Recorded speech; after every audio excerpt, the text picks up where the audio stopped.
यह कथन बौद्ध दर्शन की उस शिक्षा को प्रतिबिंबित करता है जो कहती है कि संसार में सब कुछ अस्थायी और नश्वर है।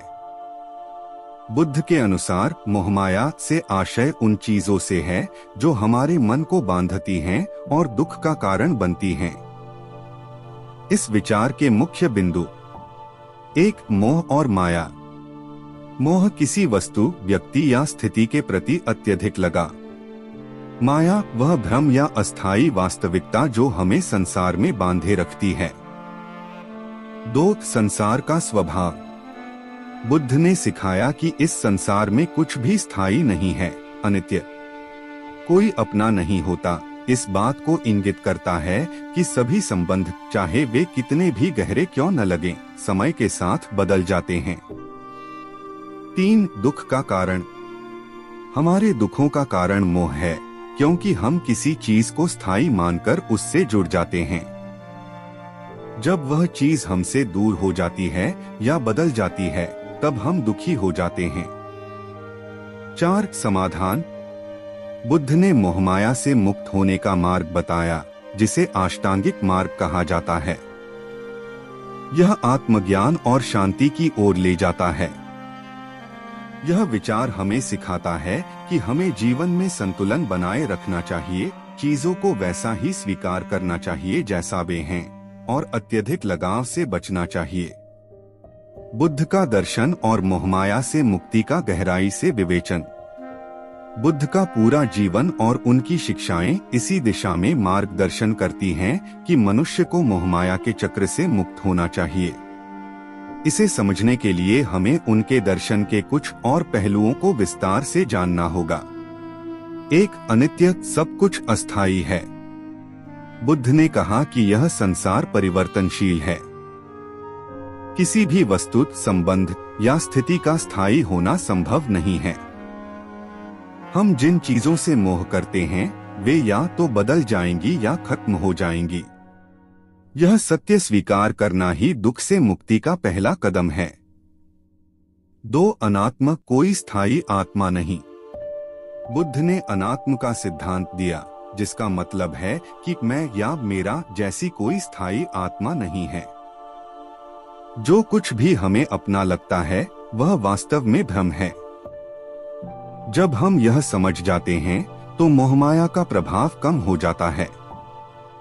3. दुख और तृष्णा का संबंध। बुद्ध ने 4 आर्य सत्य बताए। 1. संसार में दुख है। 2. दुख का कारण तृष्णा, इच्छा और लगाव है। 3. दुख का अंत संभव है। 4. दुख के अंत का मार्ग अष्टांगिक मार्ग है। तृष्णा, लालसा और मोह ही सभी दुखों का कारण है। यह तृष्णा वस्तुओं, रिश्तों, धन और मान सम्मान के प्रति होती है। 4. अष्टांगिक मार्ग। मोहमाया से मुक्त होने के लिए बुद्ध ने अष्टांगिक मार्ग का सुझाव दिया। सम्यक दृष्टि, सही दृष्टिकोण। सम्यक संकल्प, सही उद्देश्य। सम्यक वाणी, सही भाषा। सम्यक कर्म, सही कार्य। सम्यक आजीविका, सही आजीविका। सम्यक प्रयास, सही प्रयास। सम्यक स्मृति, सही ध्यान। सम्यक समाधि, सही एकाग्रता। यह मार्ग जीवन में संतुलन लाकर हमें मोहमाया से ऊपर उठने में मदद करता है। 5. माया से जुड़ी गहरी समझ। माया केवल बाहरी वस्तुओं या संबंधों तक सीमित नहीं है। यह हमारे मन के अंदर का भ्रम है। जब हम अपने विचारों और इच्छाओं को स्थायी मान लेते हैं, तब हम खुद को जकड़ लेते हैं। बुद्ध हमें आत्मनिरीक्षण करने और सत्य को देखने का मार्ग बताते हैं। 6. जीवन का उद्देश्य निर्वाण। बुद्ध के अनुसार जीवन का अंतिम उद्देश्य निर्वाण है, यानी मोहमाया से पूरी तरह मुक्त होकर शाश्वत शांति प्राप्त करना। निर्वाण कोई स्वर्ग या बाहरी स्थान नहीं है, बल्कि यह मन की वह अवस्था है जहां कोई लगाव, दुख या भ्रम नहीं होता। 7. व्यावहारिक दृष्टिकोण। बुद्ध का संदेश व्यावहारिक था। उन्होंने कहा कि मोहमाया से पूरी तरह मुक्ति पाना आसान नहीं है, लेकिन छोटे छोटे कदम उठाकर हम धीरे धीरे इसका अभ्यास कर सकते हैं। ध्यान और आत्मचिंतन करें। अपने संबंधों और चीजों को स्वाभाविक रूप से स्वीकार करें। अधिक अपेक्षाएं न रखें। दया और करुणा का भाव रखें। निष्कर्ष: बुद्ध के अनुसार मोहमाया से मुक्त होने का मतलब दुनिया से भागना नहीं है, बल्कि इसमें रहकर भी अपनी अंतरात्मा को जागृत रखना है। यह जीवन को एक गहरे अर्थ और शांति की ओर ले जाने वाला मार्ग है। बुद्ध के दर्शन और उनकी शिक्षाओं को गहराई से समझने के लिए कुछ और पहलुओं पर ध्यान देना जरूरी है। ये न केवल मोहमाया की जड़ तक पहुंचने में मदद करते हैं, बल्कि हमें जीवन की वास्तविकता को समझने और स्वीकारने के लिए प्रेरित करते हैं। 8. मोहमाया का मनोवैज्ञानिक पहलू। बुद्ध ने मोह और माया को केवल आध्यात्मिक संदर्भ में नहीं, बल्कि मनोवैज्ञानिक स्तर पर भी समझाया। मोह हमारे मन का असंतोष, किसी वस्तु या व्यक्ति से लगाव और उस पर निर्भरता। माया वह भ्रम जो हमें यथार्थ को देखने से रोकता है। उदाहरण: हम यह सोचते हैं कि धन, यश या रिश्ते हमें स्थायी सुख देंगे, जबकि यह सत्य नहीं है। बुद्ध के अनुसार जब तक हम अपनी सोच को वास्तविकता के अनुरूप नहीं बनाते, तब तक मोह और माया का चक्र चलता रहता है। 9. संपर्क का महत्व। बुद्ध ने सिखाया कि हमारा संसार संपर्क पर आधारित है। किसी चीज को देखने, सुनने या महसूस करने से हमारे भीतर इच्छा, तृष्णा और घृणा, द्वेष पैदा होती है। मोहमाया से मुक्ति पाने के लिए हमें इन प्रतिक्रियाओं को नियंत्रित करना सीखना होगा। ध्यान और विपश्यना, इनका अभ्यास हमें सिखाता है कि हम अपनी प्रतिक्रियाओं को पहचानें और उन्हें शांत करें। 10. मोहमाया का प्रभाव। बुद्ध ने यह भी बताया कि मोहमाया का असर केवल व्यक्तिगत स्तर पर नहीं, बल्कि समाज पर भी होता है। जब लोग धन, सत्ता और सुख के पीछे भागते हैं, तो संघर्ष और हिंसा बढ़ती है। मोह से मुक्त व्यक्ति दूसरों के लिए करुणा और शांति का स्रोत बनता है। 11. 3 लक्षण: अनित्य, दुख और अनात्म। बुद्ध ने 3 प्रमुख लक्षण बताए जो इस संसार और हमारे अनुभवों को परिभाषित करते हैं। 1. अनित्य, इम्परमानेंस, सब कुछ अस्थायी है। 2. दुख, सफरिंग, जीवन में दुख अनिवार्य है। 3. अनात्म, नॉन सेल्फ, कुछ भी हमारा नहीं है, मैं या मेरा एक भ्रम है। जब हम इन तीनों लक्षणों को समझते हैं, तब मोहमाया की जकड़न कमजोर होने लगती है।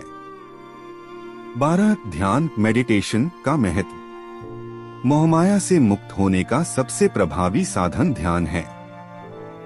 समाधि ध्यान मन को शांत और केंद्रित करता है। विपश्यना ध्यान हमें सिखाता है कि चीजों को जैसे हैं वैसे ही स्वीकारें। साक्षी भाव, हम अपने विचारों और भावनाओं को देखते हैं, उनसे जुड़ते नहीं। 13. मोह से संबंधों की वास्तविकता।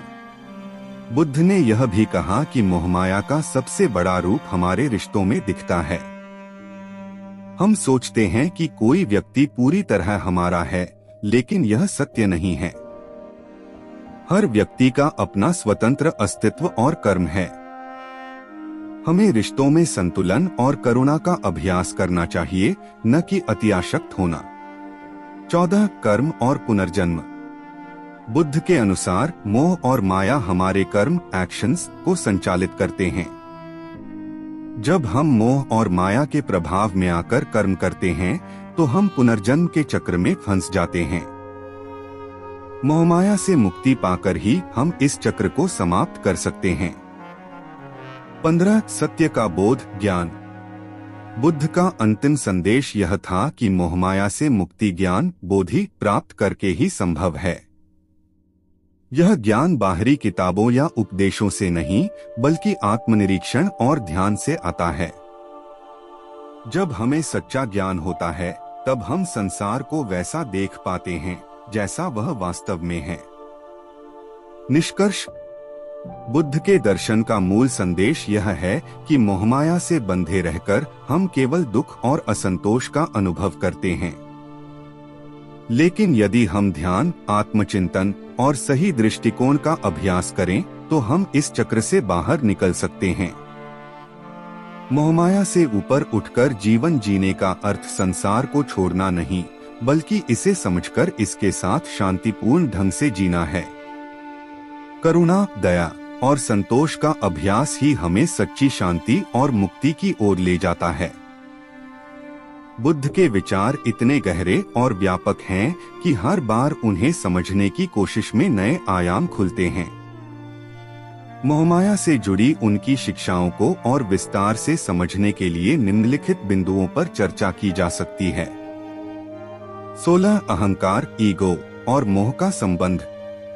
मोह अक्सर हमारे अहंकार से जुड़ा होता है।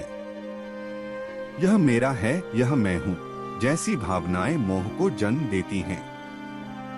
बुद्ध ने कहा कि जब तक हम मैं और मेरा की भावना को नहीं त्यागते, तब तक हम मोहमाया से मुक्त नहीं हो सकते। अहंकार का त्याग हमें विनम्रता और शांति की ओर ले जाता है। 17 वैराग्य, डिटैचमेंट। वैराग्य का अर्थ है किसी चीज या व्यक्ति से भावनात्मक रूप से अतिआसक्त न होना। इसका यह मतलब नहीं कि हम अपने परिवार या समाज को छोड़ दें, बल्कि यह कि हम अपने कर्तव्यों को निभाते हुए भी उनसे मानसिक रूप से स्वतंत्र रहें। बुद्ध ने बताया कि संबंध निभाओ, लेकिन बंधन मत बनाओ।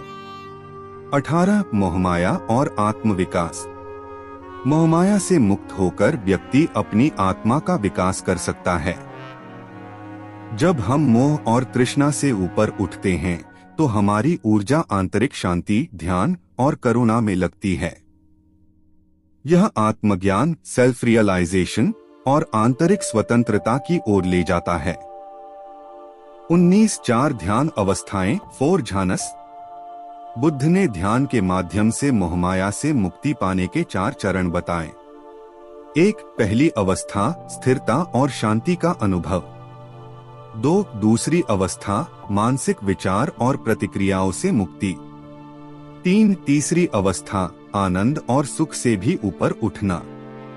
4 चौथी अवस्था, पूरी तटस्थता और शुद्धता। ये अवस्थाएं मोहमाया को समाप्त करने में सहायक होती हैं। 20 दैनिक जीवन में मोहमाया से मुक्ति। बुद्ध ने केवल सिद्धांत नहीं दिए, बल्कि दैनिक जीवन में उन्हें लागू करने के तरीके भी बताए। संतोष का अभ्यास करें, आवश्यकता से अधिक पाने की इच्छा न करें। सही विचारों का चयन करें, नकारात्मक और तृष्णा से भरे विचारों से बचें। स्वयं का निरीक्षण करें, अपनी भावनाओं और विचारों का अवलोकन करें ताकि आप समझ सकें कि कौन से मोहमाया से प्रेरित हैं। 21 सामाजिक मोहमाया।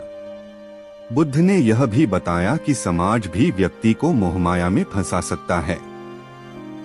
धन, यश और मान सम्मान, समाज अक्सर इन्हें सुख का मापदंड मानता है, जबकि ये मोहमाया का हिस्सा हैं। बुद्ध ने सिखाया कि वास्तविक शांति इन बाहरी चीजों में नहीं, बल्कि आत्मज्ञान में है। 22 करुणा, कंपैशन और बंधन। मोहमाया से मुक्त होने का अर्थ करुणा और प्रेम का त्याग नहीं है। सच्ची करुणा मोह से मुक्त होकर ही प्रकट होती है, क्योंकि यह किसी अपेक्षा से जुड़ी नहीं होती। मोह के साथ जो प्रेम होता है वह स्वार्थ से जुड़ा होता है, जबकि करुणा निःस्वार्थ होती है। 23 चेतना का जागरण, अवेकनिंग ऑफ कॉन्शियसनेस। मोहमाया से मुक्त होने का अर्थ है अपनी चेतना को जागृत करना। जब चेतना जागृत होती है तो व्यक्ति स्पष्ट रूप से देखता है कि कौन सी चीज स्थायी है और कौन सी अस्थायी। यह जागरूकता हमें मोह और भ्रम से बाहर निकालती है। 24 सुख और दुख का यथार्थ। बुद्ध ने समझाया कि सुख और दुख दोनों ही मोहमाया का हिस्सा हैं। सुख पाने की इच्छा और दुख से बचने का प्रयास ही हमें मोह में बांधता है। जब हम सुख दुख दोनों को समान रूप से स्वीकार करना सीखते हैं, तब हम मोहमाया से परे जा सकते हैं। 25 निर्वाण का अर्थ। निर्वाण का शाब्दिक अर्थ है बुझ जाना। यह उन इच्छाओं और मोह का बुझना है जो हमें संसार में बांधे रखते हैं। निर्वाण प्राप्त व्यक्ति मोहमाया के पार जाकर शाश्वत शांति और आनंद का अनुभव करता है। 26 मृत्यु और मोहमाया। बुद्ध ने कहा कि मृत्यु का भय भी मोह का हिस्सा है। हमें मृत्यु से डर लगता है क्योंकि हम अपने शरीर, संबंधों और संपत्तियों से अत्यधिक जुड़े हुए हैं। मृत्यु को स्वाभाविक मानकर स्वीकार करना मोहमाया से मुक्ति की दिशा में बड़ा कदम है। 27 सच्ची स्वतंत्रता, ट्रू फ्रीडम। बुद्ध ने सिखाया कि मोहमाया से मुक्त होकर ही व्यक्ति सच्ची स्वतंत्रता का अनुभव कर सकता है। यह स्वतंत्रता बाहरी बंधनों से नहीं बल्कि आंतरिक बंधनों से मुक्ति है। सच्ची स्वतंत्रता का अर्थ है सिर्फ होना, बिना किसी लगाव या अपेक्षा के। निष्कर्ष, बुद्ध का संदेश आज भी उतना ही प्रासंगिक है जितना उनके समय में था। मोहमाया से मुक्त होकर ही मनुष्य सच्ची शांति, करुणा और संतोष का अनुभव कर सकता है। उनका मार्ग हमें सिखाता है कि हम जीवन को गहराई से समझें, अपने भीतर के भ्रमों को पहचानें और आत्मज्ञान की ओर कदम बढ़ाएं। यह यात्रा कठिन हो सकती है, लेकिन इसका परिणाम आत्मिक मुक्ति और निर्वाण है। बुद्ध के दर्शन का अंतहीन विस्तार। बुद्ध का दर्शन एक गहरा महासागर है, जिसे जितना समझने की कोशिश करें, उतनी नई परतें खुलती हैं। मोहमाया से मुक्त होने का उनका संदेश न केवल व्यक्तिगत बल्कि सामूहिक और वैश्विक शांति का मार्ग है। आइए इस पर और गहराई से विचार करें। 28 चेतना के स्तर, लेवल्स ऑफ कॉन्शियसनेस। बुद्ध ने बताया कि इंसान की चेतना अलग अलग स्तरों पर कार्य करती है। एक भौतिक चेतना, जहां व्यक्ति केवल बाहरी वस्तुओं और इच्छाओं पर ध्यान देता है। 2 आत्मचिंतन की चेतना, जहां व्यक्ति खुद से सवाल करता है, मैं कौन हूं? मेरा उद्देश्य क्या है? 3 आध्यात्मिक चेतना, जहां व्यक्ति मोहमाया से परे सत्य को समझने लगता है। 4 संपूर्ण जागृति, यह निर्वाण की अवस्था है, जहां कोई भ्रम या बंधन नहीं रहता। 29 मोहमाया से जुड़ी 5 बाधाएं, 5 हिंड्रेंसेस। बुद्ध ने बताया कि मोहमाया के कारण हमारे मार्ग में 5 प्रमुख बाधाएं आती हैं। 1 कामाच्छंद, इंद्रियों के सुख की लालसा। 2 व्योनास, द्वेष और क्रोध। 3 थीनमिद्ध, आलस्य और सुस्ती। 4 उद्धच्च कुच्च, चंचलता और अशांति। 5 विचिकित्सा, संशय और अविश्वास। इन बाधाओं को दूर करने के लिए ध्यान, संतोष और सही ज्ञान का अभ्यास करना आवश्यक है। 30 त्रिशरण और पंचशील। बुद्ध ने मोहमाया से मुक्ति के लिए त्रिशरण, 3 शरण और पंचशील, 5 नैतिक सिद्धांत का पालन करने पर जोर दिया। त्रिशरण। 1 बुद्धम शरणम गच्छामि, बुद्ध की शरण में जाओ।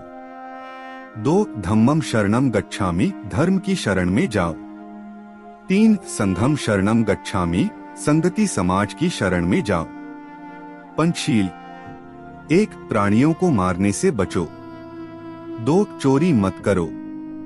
3 असत्य भाषण से बचो। 4 व्यभिचार से बचो। 5 मादक पदार्थों से बचो। ये नैतिक नियम जीवन को संतुलित और मोहमाया से दूर रखते हैं। 31 समयक मरण, राइट डेथ। बुद्ध ने बताया कि जैसे जीवन में मोहमाया से मुक्त होना आवश्यक है, वैसे ही मृत्यु को सही दृष्टिकोण से स्वीकारना भी उतना ही जरूरी है। मृत्यु को भय या मोह से नहीं, बल्कि एक स्वाभाविक प्रक्रिया के रूप में स्वीकार करें। यह समझें कि शरीर नश्वर है, लेकिन आत्मिक शांति अजरमर है। 32 ध्यान और बोधिचित्त। ध्यान बुद्ध का सबसे प्रभावी उपकरण था, जो व्यक्ति को आत्मज्ञान तक ले जाता है। ध्यान के अभ्यास से हम बोधिचित्त, ज्ञानमय चित्त को जागृत कर सकते हैं। यह मोहमाया के भ्रम को तोड़ने में सहायक होता है और हमें संसार को शुद्ध रूप में देखने की क्षमता प्रदान करता है। 33 दुनिया में रहते हुए मोहमाया से मुक्त कैसे रहें? बुद्ध ने यह भी सिखाया कि संसार छोड़ने की आवश्यकता नहीं है। दुनिया में रहते हुए भी मोहमाया से मुक्त हुआ जा सकता है। एक निर्लिप्तता का अभ्यास, चीजें या घटनाएं हमें प्रभावित करें लेकिन हमें जकड़े नहीं। 2 कर्तव्य निभाओ लेकिन आसक्त मत हो। अपने रिश्तों और जिम्मेदारियों को निभाओ लेकिन उनसे अपने सुख दुख को मत जोड़ो। 3 साक्षी भाव अपनाओ। हर अनुभव को एक साक्षी की तरह देखो जो उसमें फंसा नहीं है। 34 बुद्ध का अरहत मार्ग। बुद्ध ने अपने शिष्यों को अरहत बनने की प्रेरणा दी। अरहत वह है जिसने मोहमाया से पूरी तरह मुक्ति प्राप्त कर ली हो और जो संसार को करुणा और प्रेम से देखता हो। अरहत बनने के लिए संयम, ध्यान और सत्य की साधना आवश्यक है। 35 समाज और राजनीति में मोहमाया। बुद्ध ने यह भी बताया कि मोहमाया केवल व्यक्तिगत स्तर पर नहीं बल्कि समाज और राजनीति में भी गहराई से फैली होती है। सत्ता, पद और धन की लालसा बड़े संघर्षों और हिंसा का कारण बनती है। उन्होंने राजाओं और शासकों को सलाह दी कि वे मोहमाया से मुक्त होकर धर्म और न्याय का पालन करें। 36 समग्र दृष्टिकोण, होलिस्टिक अप्रोच। बुद्ध का दर्शन केवल व्यक्तिगत मुक्ति तक सीमित नहीं है। उन्होंने एक समग्र दृष्टिकोण दिया। एक व्यक्ति का उत्थान, मोहमाया से मुक्त होकर आत्मज्ञान प्राप्त करना। 2 समाज का उत्थान, सभी के प्रति करुणा और समानता का भाव रखना। 3 प्रकृति का सम्मान, प्राकृतिक संसाधनों का सम्मान करना और संतुलन बनाए रखना। 37 अन्य धर्मों के साथ तुलना। बुद्ध के मोहमाया के सिद्धांत को अन्य धर्मों में भी अलग अलग रूप में देखा जा सकता है। हिंदू धर्म माया को ब्रह्मा की शक्ति कहा गया है जो भ्रम उत्पन्न करती है। जैन धर्म मोह को आत्मा का सबसे बड़ा शत्रु बताया गया है। ईसाई धर्म मोह को पाप के रूप में देखा गया है जो इंसान को ईश्वर से दूर करता है। लेकिन बुद्ध ने इन विचारों को साधारण और व्यावहारिक रूप में प्रस्तुत किया जो हर व्यक्ति के लिए सुलभ है। 38 मोहमाया का वैज्ञानिक पहलू। आज के समय में वैज्ञानिक भी इस बात को स्वीकारते हैं कि सब कुछ परिवर्तनशील है, इम्परमानेंस। भौतिक चीजें, रिश्ते और यहाँ तक कि हमारा शरीर भी बदलता रहता है। बुद्ध का अनित्य का सिद्धांत एक वैज्ञानिक सत्य के करीब है। 39 आधुनिक जीवन में बुद्ध का संदेश। आज के समय में जब लोग मोहमाया में गहराई तक फंसे हुए हैं, सोशल मीडिया, उपभोगवाद और तृष्णा, बुद्ध का संदेश अधिक प्रासंगिक हो गया है। सरलता का अभ्यास करें, जरूरत से ज्यादा चीजों का संग्रह न करें। प्राकृतिक जीवन जिएं, अपनी जड़ता और वास्तविकता को समझें। आत्मनिरीक्षण करें, हर दिन अपने विचारों और भावनाओं का अवलोकन करें। 40 समापन, जीवन का अंतिम सत्य। बुद्ध के अनुसार जीवन का अंतिम सत्य है मोहमाया से मुक्ति पाकर शांति और करुणा का अनुभव करना। संसार को ऐसे देखना जैसा वह है, न कि जैसा हम चाहते हैं। इस सत्य को समझने पर न केवल हमारा जीवन बदलता है बल्कि हम दूसरों के लिए भी प्रेरणा बनते हैं। बुद्ध के ये सिद्धांत कभी समाप्त नहीं होते, यह हमें हर बार जीवन को नए दृष्टिकोण से देखने की प्रेरणा देते हैं।